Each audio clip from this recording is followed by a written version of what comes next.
Hello, I'm Dr. Elna Rudolph, and it is such an honor for me to say I'm the president of the World Association for Sexual Health. Many of you on this webinar know me as the clinical head of My Sexual Health, and tonight we welcome a global audience to our webinar.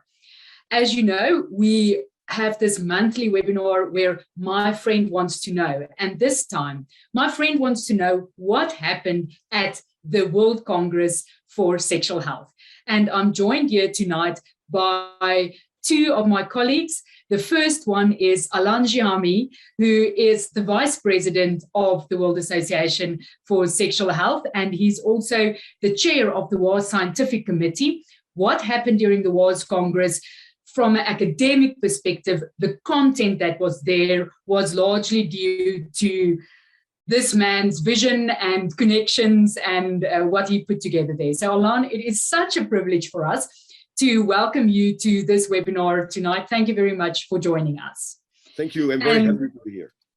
Thank you, Alan. Then I also have Lisa Welsh here. So many of you already know Lisa from My Sexual Health. She's done one of our webinars before, and at WAS, she was the communications manager for the Congress. So she was the one that actually attended everything and brought it to you in a way that makes you excited about it, hopefully. And also, because we had such a great sponsor for our Congress, HIVOS, we have to generate a narrative report for them, telling them the story of what happened during this fantastic Congress. And Lisa was appointed to share in that story and then share that story with the world. So Lisa, thank you very much for joining us. Lisa is a sex educator, and you will know her also from her online profiles that are very entertaining. So thank you, Lisa, for being here and for facilitating and being the friend who wants to know all of the things that happened at My Sexual at the WAS 2021 Congress.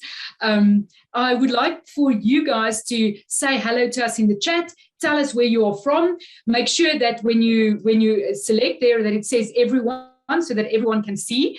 We have people here from Norway. I just saw there, and also from Meyerton in South Africa and Cape Town. So, I see Mahosi is here, who was one of the speakers during the honorary presidential lecture. So it's so great that people, even Espen Esther, who is one of our associate secretaries on the advisory committee from WAS, is here. Tali Rosenbaum, who was a speaker at the ISSM special workshop that we did. She's here. I've been following Tali for years and years, and it was such an honor to have her speak at our event at the Congress. Okay, but I'm getting, Ami Atsu from Liberia.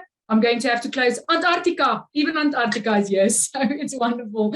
Thank you very much for everybody for joining us again, spending the weekend with us last weekend at the Congress and being here again today. So I would like to just run a poll quickly to see who of you that are joining us today were actually at the Congress. So it's just, did you attend the WAS 2021 Congress? Yes or no?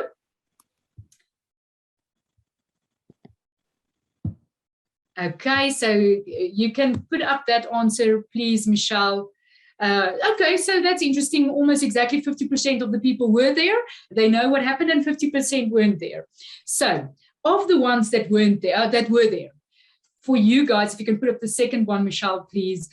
Did you, if you attended the Congress, do you think it was a good investment of your time and your money to attend this Congress, the WAS 2021 Congress? Was it a good investment of your time and your money? Alan, you and I have invested so much time in this thing. I hope people say that that it was a good investment, but let's see. Michelle, will you show us that poll, please? 100% yes. 100%. Excellent. That's great. Excellent. Thank you. Thank you so much for voting. Okay, so I am going to hand it over to Lisa to run the show for us. And Lisa, fire away and let us know what it is that your friend wants to know. Thank you. And what an honor it is to be here with the president and the vice president. And I'm here as the friend who wants to know. So this evening, I'm going to start with you, please, Elna. My friend wants to know, what on earth is WAS? So WAS is an international organization that represents other international organizations as well as regional or local organizations and individuals who work professionally in the field of sexual health. And what we do is we advocate for and we promote sexual health and sexual rights across all ages and around the whole world. So it's quite a mouthful, actually, if you think of that. We have a very, very big mandate, and we actually represent anybody who needs representation on the international stage when it comes to sexual health. A big part of what we do is the distribution of knowledge, promoting the field of sexology, educating clinicians, but also educators, and the scientific, advancing scientific knowledge through research. But you know what I love about WAS is there's this one aspect of our mission that says we do it through the dissemination of knowledge, ideas, and experience. And that's the one thing that makes WAS unique for me, because if you look at other international organizations that's primarily biomedical, focused at healthcare professionals in general, it's scientific knowledge, it's knowledge. But at this organization, your ideas and your experiences are just as welcome as the science. We value the science, we promote the science, but your ideas and experiences are also welcome. Wow. So it is a lot. It is a huge organization and it's doing great things in the world. So let me pass over to Elna. Please can I ask you then, what was the Congress and what happened? If you can give it to us in a nutshell. Yes, the Congress was a big adventure that took me and us the last 6 months at least, day and night, to organize, to face all the problems and questions. And because, this Congress, we had to invent a new type of Congress. We had to invent a new language for a Congress, which was, the use of a platform. And we did not know to do that before. So we had to learn and to invent a new kind of Congress. And I was surprised, because it worked very well. And apparently, as far as I could speak with other people, it looks like people have even more contact than in an ordinary Congress. Of course, we are missing the hugs, the kiss, the presence, the emotional presence of your friend. But I'm sure this will come back. Yeah, maybe we can do a blended kind of Congress in the future. I think, yes, this is the future, hybrid, yes. Where we can have online and then we can also kiss our friends. Obviously. Okay, so Dr. Elna, what does it mean to be the president of WAS? And congratulations, by the way. Thank you, Lisa. I still have to figure it out. When I was elected as president, I showed the advisory committee. So WAS is run by the General Assembly, which is all of the member organizations. That's the highest power in WAS, actually.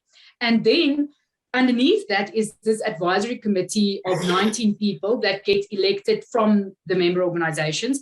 And then there is an executive committee, which is the president, the vice president, secretary general, and the regional secretaries, as well as the leaders from the federations. We've got 5 federations all over the world that represent lots of other organizations. So all of us form the executive committee, but we all basically work for the General Assembly. The people decide. So actually, the president is basically just the person who pulls it all together, But I think that there is a lot of opportunity every 4 years for a president to take WAS in a direction, but the mandate of WAS is actually very clear. But what we do in those 4 years is something that is to be determined by those 19 people and whatever is happening in the world at that stage. So, for instance, as you know, at the moment we're embarking on the sexual justice declaration that we want to do. That is something that we'll focus on in the next few years. So, I guess I'm going to have to just draw on my gut and what I believe my calling is to take WAS to the place that it needs to be if you take this big vision into account. Wow. And we are all very excited to see what you and the rest of the advisory committee do with this.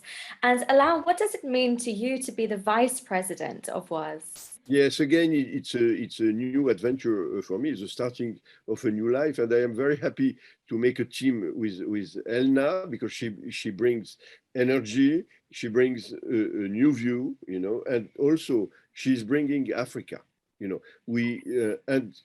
and she's a woman, because the last 2 presidents were men, and I am for equality, between gender, and I am very happy that a woman from South Africa was elected at the head of WAS, and I am very happy to support. Fantastic. Thank you both so much. Yes, I think that you're going to do wonderful things along with the rest of your team.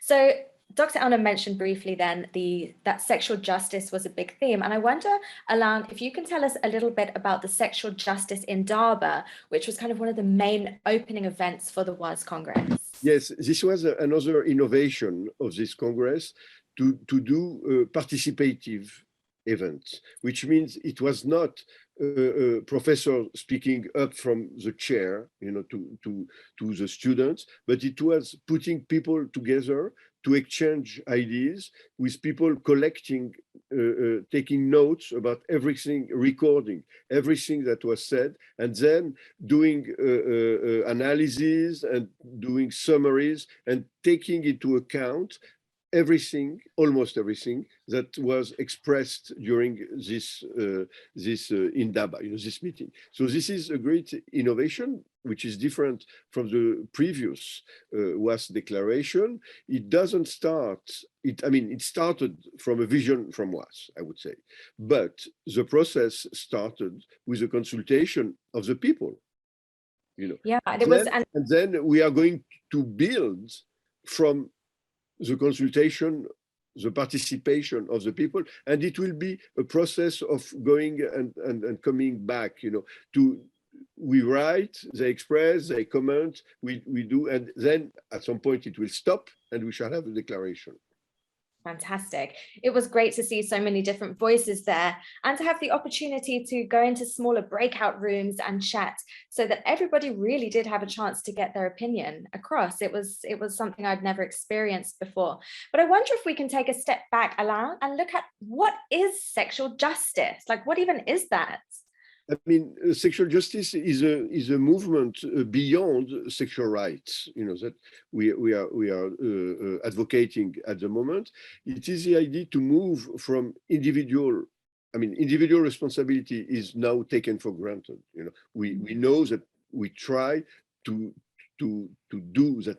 People, women, men, children become more responsible about their own life. But what we want to do with the sexual justice initiative is to change the system, because we believe and we know that inequalities comes from the system, and the system has should have the capacity to reduce inequality and injustice, especially regarding sexuality, sexual and reproductive issues, and this kind of dimension, and gender also. Gender.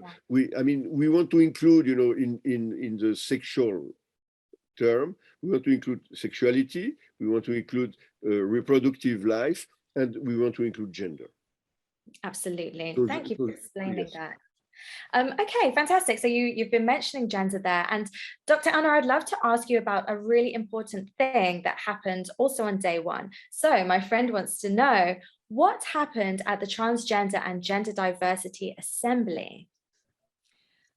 Oh, Lisa, it was beautiful. It was really such a wonderful experience to experience that. So WAS has a history of not being perceived as the best ally to trans and gender diverse people, and we hear them.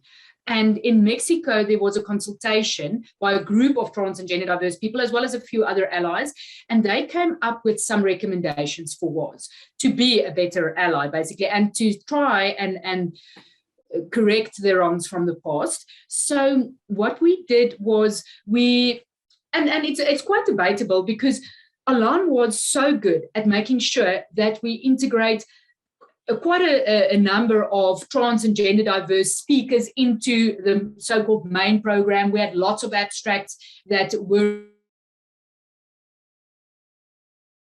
intersex conditions, but we also wanted to create a space where the community can interact with each other. And I must say, it was a challenging experience, very close to the Congress. A few weeks before the Congress, it was almost closed down by our much respected international consultants.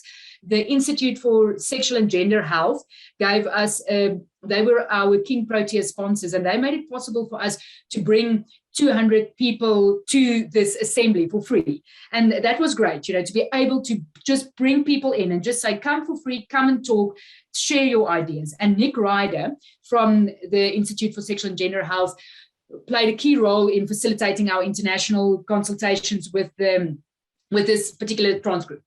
And then in South Africa, we had stakeholders that we spoke to them beforehand and asked them what it is that they wanted. And they wanted a space to share, and they wanted to talk about contemporary issues. And they had a list of things that were important to them. And then we had to bring these things together. And we have what is now, I think, safe to say, a motto of nothing about us without us.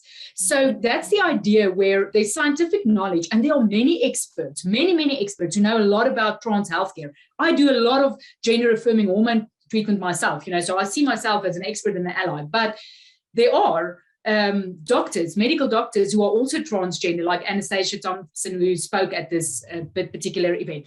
Anyway, I'm making a long story of it now, but it was so important to put together a 4-hour session where every single speaker at that session was transgender or gender diverse or intersex, all of them. And actually, when we had the feedback from that particular session, some of the presenters cried and said that it was just so meaningful to them, so beautiful to them to be involved in something so meaningful, where so many people with exactly the same stuff going on. And it's not exactly the same. Every person's lived experience is different, but this is what WAS can create, a space where we share knowledge and ideas and experience. And yes, I think it was really valuable for many people. And the recording to that particular event, we've made it available for free. It's available. We can, in fact, maybe if Alon speaks for 2 or 3 minutes, I'll look for it and I'll share it in the chat, because we've made it available so that anybody who's interested in listening what the contemporary issues are around being transgender, diverse, intersex, they are welcome to listen. It's on I'll share the link soon. Thank you. And I see that we have a comment from Esben Esther, who was the chair of one of those assemblies, and also they were also a gold medalist from WAS. So it's lovely. Yes. So Esben Esther was not only, I mean, she was the chair of the whole event, but Esben Esther was also the chair of the committee that responded with a statement, a very particular statement that WAS has now made to say that we are, we're aiming to be a better ally, basically. So it's a statement in support of gender diversity worldwide. So Esben Esther is heading up that for us, and was instrumental in putting all of this together with Ron Adenal from Sasha. Fantastic. I'm seeing so many people in the comments as well. Geeta is here, Elliot. So thank you everybody as well for interacting with us. It's great to see you all here. Okay, so let's move on to the next question that my friend wants to know. I will direct this one then to Alain if you are looking for the link, Elna. My friend wants to know, how did WAS 2021 involve the voices of youth? I mean, there was. I mean, I was not involved. I mean, in this part. So maybe Elna can respond to yes, that. I'll because the Youth Free Congress we also made available for people to access. So the way that we did that one is UNFPA gave us a commitment to pay to fund 200 youth to participate. And then they basically put us in touch with, we have a youth initiative in committee in WAS, but the problem is that we don't have much youth in WAS, so we're not really that connected to what it is that the youth wants to talk about. So UNFPA put us in touch with this amazing young group of young people internationally who decided what they want to talk about. They looked at all of the abstracts that were submitted to WAS, to the Congress, that had something to do with youth, and they decided who they wanted to then invite to come and speak to them live.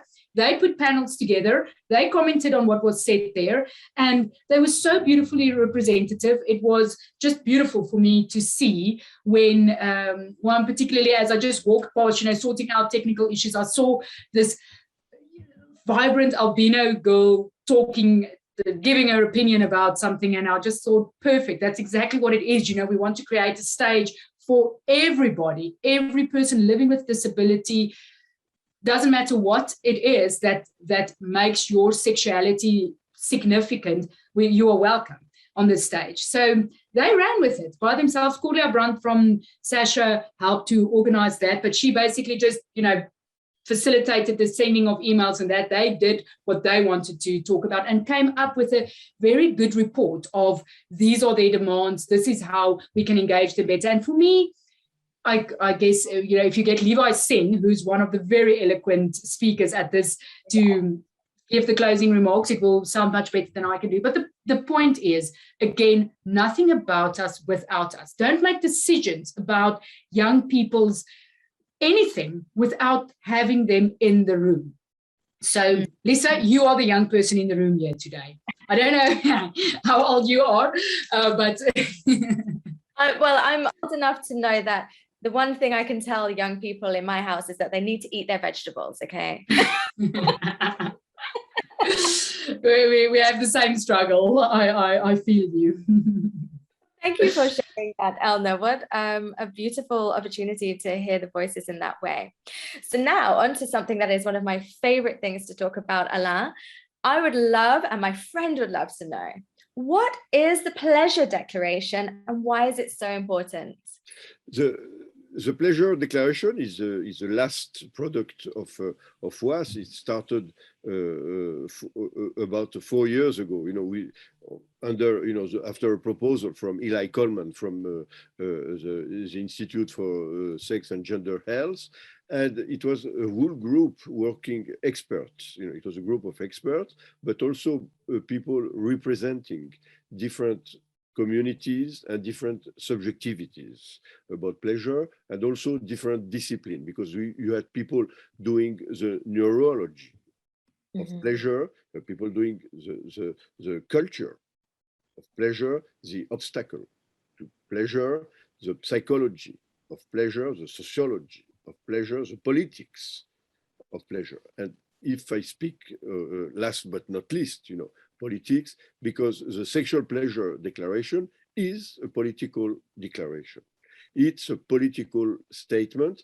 It's not, it comes from the culture of the 60s and the 70s, from the sexual revolution, which reaffirmed the importance of pleasure in life and in sexuality, and contributed to the separation between the sexual life and the reproductive life. But this separation is not complete, because people can have pleasure when they do sex for reproduction, but the reaffirmation of pleasure as a political principle, and especially for women, the affirmation of women, even because we know that from a long time and in many cultures, and it is still the case, the natural state of a woman is frigidity. And a woman who has pleasure is suspected of, I don't know what, of being suspicious, Yeah. And this is very important. If pleasure is considered as a masculine value, it needs to be recognized also as a positive experience and a positive value for women. We know in many cultures that women are excluded from the sexual scene, and from sexual pleasure.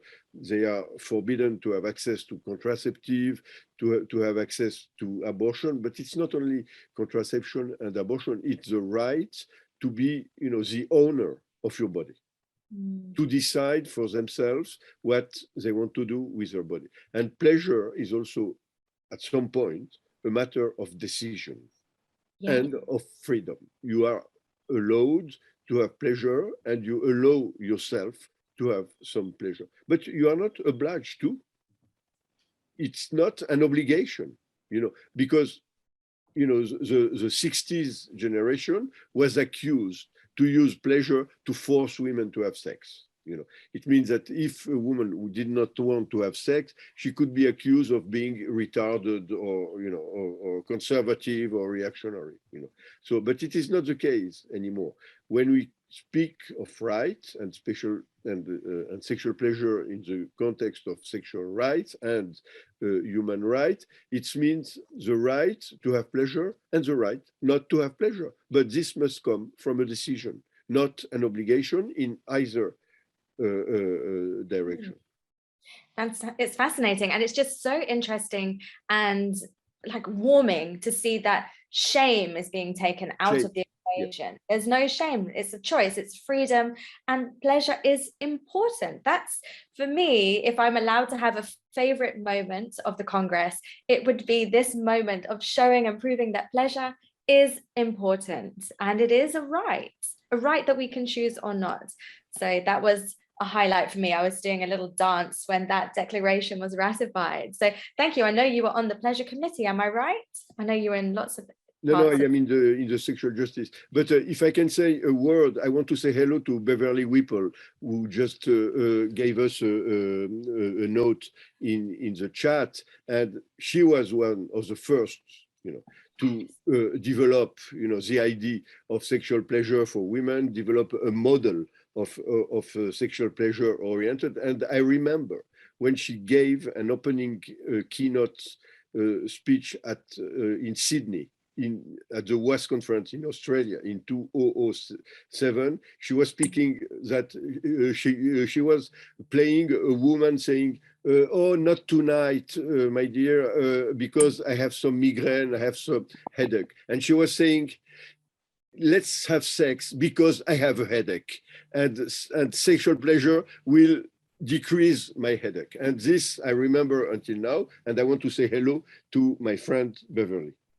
Welcome, Beverly. It's great to have you here. Thank you for reminding us about your pleasure-oriented model of sexual response. It was fascinating.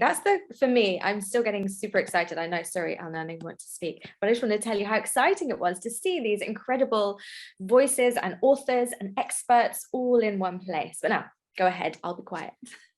No, I want to share in that excitement, because Beverly Whipple, look, if you don't know who that is, go and Google her. And I've got tears in my eyes thinking that, Beverly, thank you for joining us.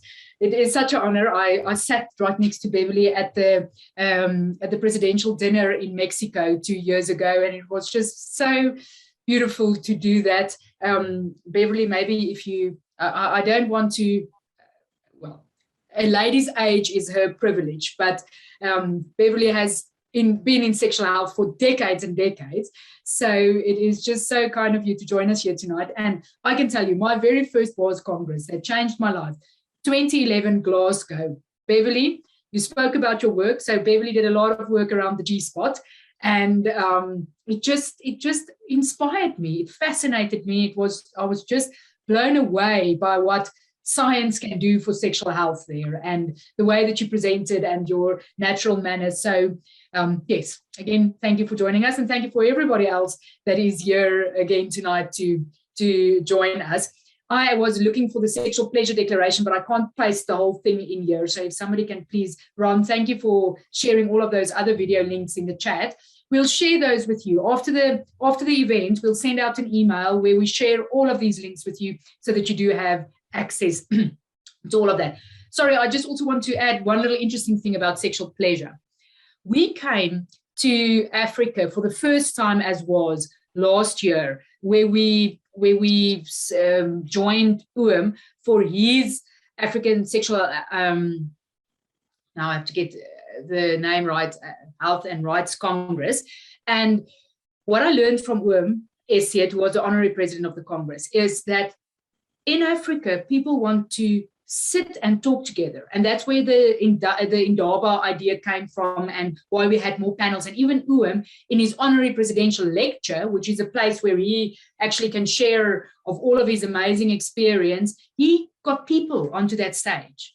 And amazing representative people that share their stories. And but anyway, there I saw that you need to get people to talk. And they told us, listen, WAS, you don't come here with your pleasure stuff. There are serious sexual health issues in Africa. And what did the people at the Congress want to hear about? The pleasure declaration. Everybody has a need, has a yearning, has a want. Well, I'm saying everybody, but literally almost everybody, for that experience of sexual pleasure. And as Alan said, you don't have to feel obliged to, but it is your right. And there is no health and well-being without pleasure. And it's important. And when you talk about it seriously, it means that governments are obligated to provide funds to facilitate the possibility of people to experience sexual pleasure. That's it. Yes, they have to have funds to treat HIV, and yes, they have to have funds to correct obstetric trauma, but they have to have funds available for people who cannot experience sexual pleasure to make it possible for them, to educate them around it, and to generate the society. And that's what sexual justice is about, that the society needs to be such, and the environment needs to be such that these rights, we know that it's a right, but that it can actually be accessed. Okay, I'm cutting myself there. Well, I was listening intently. You do speak so well about this. I can see it's your passion, but now I'm nervous, because now I'm really going to ask you about your passion. So just listen, we're going to have a glimpse into your world because my friend wants to know what happened at the sexual medicine workshop in partnership with the ISSN. Oh, thank you. I thought you were going to ask, how do you raise a 2 and a 4-year-old? Because that is my other passion and real challenge in my life, but a beautiful, fulfilling challenge. Look, the sexual medicine, what happened there is yesterday my friend sent me a picture of Vanilla Ice. So in my little world, it's basically, if you're an 80s baby, it's basically getting Brad Pitt and Vanilla Ice and Bon Jovi into one room. That's basically what happened at that sexual medicine, because I'm a medical doctor and I got all of these people that I've been looking up to for so long, who've really been leaders in the field of sexual medicine, who've been in the forefront of research and teaching.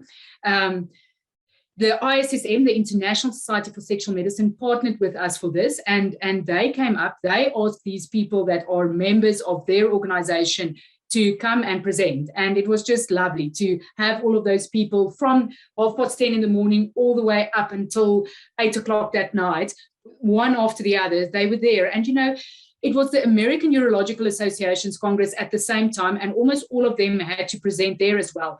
But almost all of them made time available to be there physically, and even if they send in pre-recorded lectures, they were there for the Q&As, and we really, really appreciated that. Sasha was also very much involved in, all of the arrangement, managing time zones and everything to get that going. But yes, it was wonderful. And I think my team at My Sexual Health, we spoke about it last week at our team meeting, how it was just like a crash course in what we do every day, the whole day. Everything was just affirmed, and we learned everything all over again in one day. So that workshop, we are still putting it together, but that will also be available for resale. So once that's available, I'll distribute the link, because it's really worth it. It was only $50 to attend that whole day, but it was absolutely, absolutely worth it. So yes, a highlight of the Congress to me. I'm so glad. And as a lay person who watched it, I did assure my husband that now I know how to give him a full exam and an intramuscular injection if you should ever need one. He was quite concerned about that. We had our meeting in the offices of Atterbury, which like this property developers. And I said to my brother is there, and he said, listen, we were like almost in a public space there. The other officers could see the boardroom, and he was concerned that we'll put things on the screen that's inappropriate. And I said to him, no, man, honestly, we've got people speaking. It's very academic, don't worry. And then it was just 5 o'clock when all of those vulvas were on the screen of Irvin Goldstein explaining the vestibulodynia when the people left. So there was a little bit of that, but generally very... what's the word? Decent. Very decent. It was very decent and detailed. Thank you for sharing that with us, Elna. Okay, now, Alan, my friend wants to know something that you are an expert on, and that is, what were the academic highlights from the Congress? Yes, I mean, the WAS Congress is a blend, as you say, a hybrid conference, and we had the in Dhaba, the youth initiative, the trans initiative, and the medical ISSM seminar. We had also a very huge political presence, because WAS tried to become a lobbyist, in the United Nations system, with the WHO, with the UNFPA, with the IPPF, with UNESCO, and also, so it was one part of the conference was also dedicated to evaluate, discuss the action of those international organizations. Then we had the scientific program, and I am going to share with you some of the best papers that were presented at the Congress. But I must say also that the scientific part is also a hybrid and a blend, because we have 7 different tracks, including ethics, including social science, sexual medicine, sex therapy, public health and public policies, and education. So even from the scientific point of view, we cover an incredible range of approaches. But I want to show you, and I think they need, to be recognized, the best award that we had. I mean, the the best papers that we had at this conference. Excuse me. Yes. So first, I want to thank the member of the scientific committee, and Eric Hansen, the vice chair, Esther Corona Vargas, also a member of the scientific committee, and Marlene Wasserman, who represented the local scientific committee. And I really want to thank them because we had weekly meetings and we discussed, we evaluated, we rejected some of the material. So this part of the Congress is the product of this group. But we had also about 80 members of the International Scientific Committee and the Scientific Committee who helped us to review the papers, which means that the papers which were accepted were reviewed by a group of people, and they were accepted because they were supposed to be good in their own field. You see, so we have different topics, and I will not read all the topics, but we have, you know, we have something about rape, you know, from South Africa. We have Larissa Kojoué from Cameroon with internet and digital culture and queer in Cameroon. We had someone from Cape Town about pleasure narratives from colored women sexual subjectivities. We had a group from Ireland speaking, you know, of training of consent in secondary schools with adolescents, you know, with teenagers. We had the group of the WPH, one of the partner of WAS, of transgender health, introducing their global education institute. We had someone from Ecuador speaking of the sexual life of the refugees, you know, which is, and refugees are becoming a very important issue now with Afghanistan, you know, for example, and North Africa and West Africa coming to Europe, and people from Latin America, Haiti, trying to go to North America. So there are huge movement of population, and those people suffer a lot of injustice and suffer problems, you know, injustice in access to health, you know, and to healthcare, and by consequence to pleasure. We had a group from Portugal about intervention on HIV/AIDS in Mozambique, among Mozambican women at sexual risk. We had that group from United States dealing with sexually transmitted infection and the stigma which is attached to sexually transmitted infection. Because when you have an STI, this means that you had sex, and that you had sex not in a marital context, you know. And it was the same with HIV when it started. Being HIV positive meant that you were a gay man. You know, so it's not only the approach we have, it's not only a medical approach of STI, it's a kind of holistic psychosocial approach, including the stigma and the stress related to this kind of stigma. We had a paper from Tunisia on sexual medicine with the impact, you know, of immunotherapy on sexuality of men with cancer. We have another paper from Montreal, Canada, about trans men and non-binary people, about speaking of their experience with testosterone. It's not only a matter of prescription. What does it do to someone when they take, you know, what kind of change do they experience when they take testosterone? And we had this group from the south of Brazil, a training professional to be prepared to assist trans people. And this is something in which we believe a lot, the training of the professional, because the professionals, they are just like everybody. You know, they have some knowledge about medicine, about psychology, but they have the same prejudice. And the fight, you know, the struggle against prejudice is one of the challenge of using education and using science, you know. And this comes, you know, this is, you know, the basic foundation of sexual justice. We believe that sexual knowledge is to be used in social emancipation, to help social emancipation. Wow. Thank you. Thank you so much for sharing those. What an incredible selection of abstracts that you chose as the winners. Just such an incredible collection of topics, important topics. And there were just a few that you had chosen from, because there were so many others as well that made up the full Congress program. Yeah, we had about 500.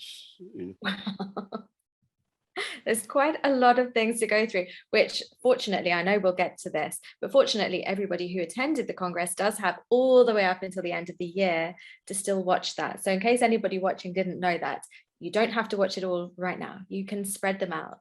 So let me ask you now, Elna, my friend wants to know, the theme of WAS 2021 was Leave No One Behind. How did you make that happen?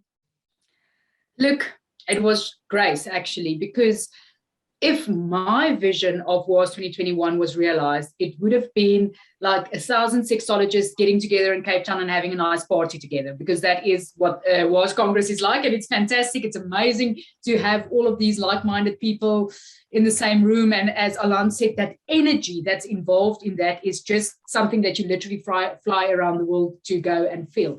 But because of COVID, I remember the day where the committee said to me that it's unethical to put 1,000 people in a room.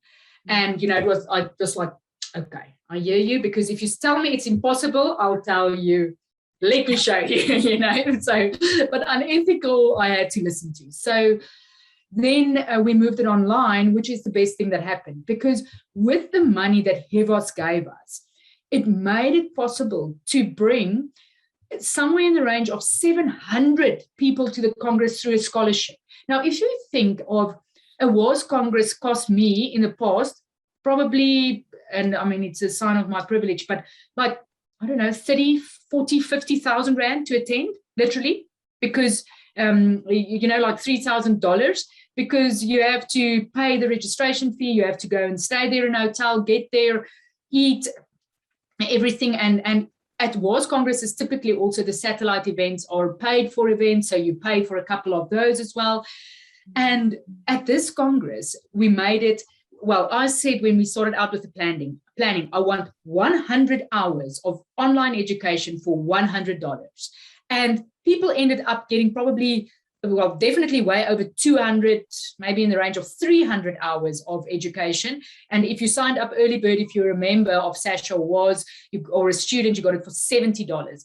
And then we were able to hand out all of these scholarships to people who were from marginalized communities. There was an application process, and you had to belong to an organization that works in this field, or a certain form of stakeholder. And then we could grant, due to the HEVOS funding, we could bring all of those people to WAS. So in the end, we actually managed to, well, obviously we left a few billion people behind. Not everybody on the planet could experience it. But we still have a plan to be made for those people who couldn't experience it. So I'm really so unbelievably grateful that my plans didn't work out as I had intended, because it worked out better in the end, actually. And I'm very grateful for that.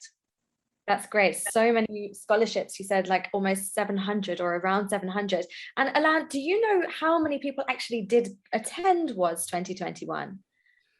About 1,500 people were registered, and we have the audience, of the different symposia and different events. The audience was from 25 to 200, wow, for each event, which is what we have in a conference. In an on-site conference in Mexico City, we had small room, medium room, and big rooms. So it was the same here. But what is the good aspect, with the platform, is that we have the possibility not to lose anything. We have until the end of the year to go to watch actually the records. But I want to say something that we didn't say yet. We are working on publishing a special issue a supplement of the International Journal of Sexual Health, which will include all the 600 abstracts. And this will be on open access online for free for everybody and forever. Fantastic. Wow. And we are really working on that, and it will be an important document for people who want to work on the material that we produced during this Congress. That is incredible. What a generous gift, and was really living up to its word of leaving no one behind. So how many countries were represented? Do you happen to know that, Elna? It was 93, I think, something like that, 93 countries. So we are very, very happy about our reach. I think 26 African countries. And you can ask any other person here that's been to WAS congresses before, like you can literally count the African people on one hand that usually could attend a WAS Congress. And now, in this instance, we brought hundreds of people from Africa to the Congress. And, you know, what's beautiful about that is, yes, it's wonderful to bring an international Congress into Africa. It's a great privilege, and it's good for us in so many ways. But it is great for the world to learn from Africa, because we have a hell of a lot to teach the world. You know, we are very innovative with so little resources. We solve problems actually in really remarkable ways. So, and we have a way of doing things that's different. And, you know, in different parts of Africa, of course, also it's different. But I do believe that the world did get to also learn from what we had to put onto the stage here from Africa. I just see here that somebody commented about the SAR. So that's something that we haven't spoken about, another satellite event. Now, a SAR is a sexual attitude reassessment process. And some would say reassessment and realignment. And the way that works is you get flooded with all that is the diversity of sexuality. And I remember I did mine in Australia, and it was hectic. You know, you get exposed to all of these things and you think, oh my goodness, I'm never going to reach heaven because of what I've seen now. And then they're supposed to take you through a process where you then integrate that with your own morals and values and become, you know, it's not a process of changing your religion, your beliefs, your morals, your values at all, but becoming a healthcare provider that can actually be a good healthcare provider to anybody, regardless of what they practice, who they are, what they believe. And it's a very important skill that all healthcare providers have to have, whether you're treating hypertension or sexual issues. But of course, when you are working in the field of sexuality, it's very important not to be judgmental, basically. So Patty Britton is often seen as the mother of SAR, and she was on the WAS Advisory Committee, an American lady. She was on the WAS Advisory Committee the past 4 years. So I saw it as just this a beautiful opportunity to bring some nice, practical, clinical training into the WAS Congress, to get Patty and her team, who very, very generously came on board and trained Sasha facilitators to then go and facilitate just this past weekend. It was the weekend after the Congress we did it. 42 people participated in this SAR event. And I must say that's something that I would like to see WAS do more of. Every few months, let us do an online SAR, because also for those people who have done SAR before, and maybe if some of you did the SAR or on here, you can send a comment about your experience of the SAR. But if you've done a SAR, one would have thought that it needs to be in person, because it's very, very personal. But they managed to do it in a way that still worked, although it was online. So I'm looking forward to being able to train many more healthcare providers in that in the years to come in WAS. Fantastic. Wow, it sounds like a life-changing experience. I just want to mention one of the comments here that is something that we can all integrate going forward, which is just talking about providing interpretation and captioning in WAS events and webinars. I think that is a really great point. I know in a lot of the WAS live events there was interpretation, but obviously there's not actually in this webinar. So that is something that we can learn and take forward into the future, with WAS being more of a blended event. So thank you for mentioning that. My friend also wants to know, and I'm going to blend this with two things. Is it too late to register for WAS? And Esther Corona in the comments has also said, how do people who have already registered access other Congress material. So how can we get this material to as many people as possible while it is still active? Okay, so it is so easy. What you do is there's a link where you can actually now still go and register for this Congress and get these hundreds of presentations, the recordings to all of these live events that Alan and I spoke about now, all of the keynote lectures, these great abstracts that were submitted. You can go and buy that now for $50. And you will have until the 31st of December to go and view it. So to put it into perspective, at sexology courses, we will sell an hour sexual health training for what, $39, something like that, 1 hour of training by a respected international professional, $39. Here you get for $50, you will get literally hundreds of hours of top-notch sexual health education. Honestly, it is crazy, actually. So the link is there. Michelle just shared it for us there in the chats. If you go onto that link that's there, and we will also share it in the communication that we send out, you will be able to still go and register for the Congress and not miss out. Let us not leave you behind. Please go and register for the Congress. And then what you do if you have registered, you just download the WUVA app. It is there. It is at the bottom of my screen. You open it. When you get onto the landing page, there's an index. If you go to home, you will see that there is a list of all of the different sessions that are available at this Congress. You can use that as kind of a shopping list to decide what it is that you want to view. You can still go and add it to your agenda, plan what you want to see, make sure you watch something every day or every weekend or however you're going to manage to consume all of this content. And yes, you don't have to miss out on anything. Since I've come back, I get too excited, because I want to consume it at like triple speed because I want to get through everything quickly. So you can definitely still go and access it. And that is one of these positives that came out of not being able to do it live, that it was actually recorded. It's there. In the past, we have also recorded some of our congresses has been recorded, but there's a huge cost involved in that company traveling and recording. And, so it was never accessible to our members really, like on this scale that it's now accessible. So I wouldn't miss out if I was you. Go and get it. Go and get it. So to anybody that attended the Congress, that same platform that you used to access live is still the same platform that you can go and see all of the recordings and the on-demand content. So we have a couple of minutes left. I would love to direct a question to you, Elna. My friend wants to know, what do you see as the future for WAS? I think the future is in good hands. Now, at the present, we have a good president. We have an advisory committee which is blending, old members, I would say, but not because they are old of age, but because they know us very well, and we have new members. We have an important renewal of the advisory committee, which will bring new ideas, new perspective, new questions. This is something very important.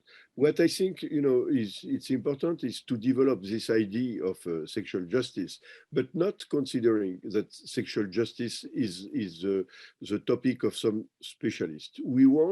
I want to develop the idea that someone who is doing education has to have in mind the spirit of sexual justice. Someone who is doing medicine has to have in mind the idea of justice, giving equal opportunity access, not treating bad, the patient because what they look like, what they feel they are, this kind of stuff. We want that research become more participative and bring more justice and equality. So this is the idea. The idea is not to produce an academic, we shall produce an academic-based and evidence-based document, but the important is the implementation. The implementation and the appropriation and the practical dimension, how sexual and social justice will contaminate our practices. Wow. Will infuse our practices. Yes, infuse. I love that. Yeah, because it's not a disease. It's not a disease. It's not.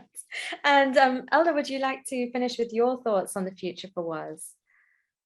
Well, I would like to invite everybody to become a member of WAS. Whether you represent an organization, you can become part of this global organization so that we can have your back, so that we can be there when you need that statement to support your work, or so that you can have one of your members on the advisory to direct the work of WAS.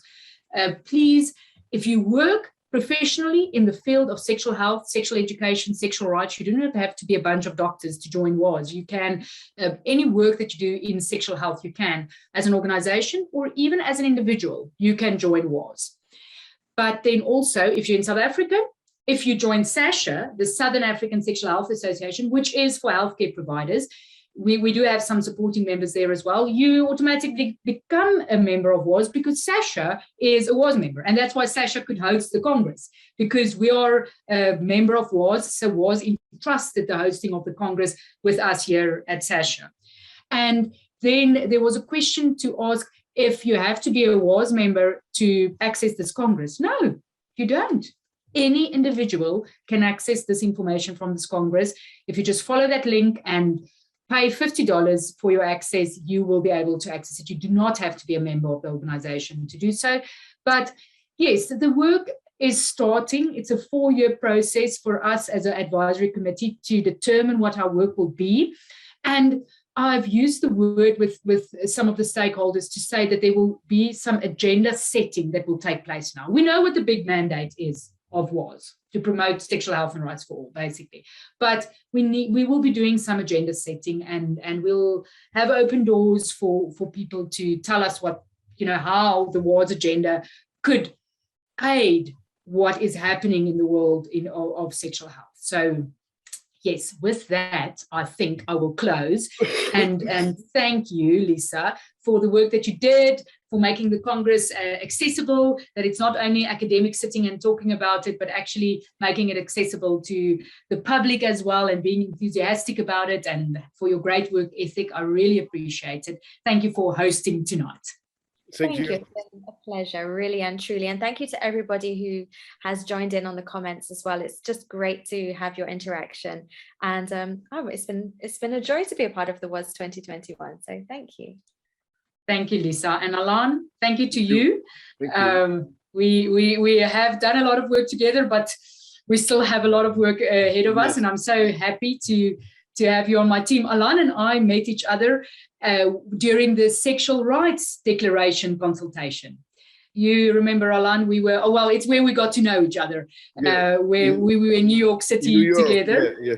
Yes, in 2014. And now we didn't think at that time that we will be spearheading this new declaration that WAS is embarking on with Esther Kismodi, that has also now been elected onto the advisory committee, and other members also joining in on this. So it's great for me to have you there as well, Alan. And then I just want to close off with a thank you to Michelle for all of the technical work in the background. Thank you again for SASHA and every single executive member from SASHA for making the WAS 2021 Congress what it was. Thank you to the WAS Advisory Committee of the past and the WAS Task Force, and to the new WAS Advisory Committee. And also thank you very much to everybody who joined here tonight. It's been an absolute honor for me to host you here, and thank you for your enthusiasm and participation, and for coping with my Afrikaans accent. And thank you to My Sexual Health for sponsoring tonight's event.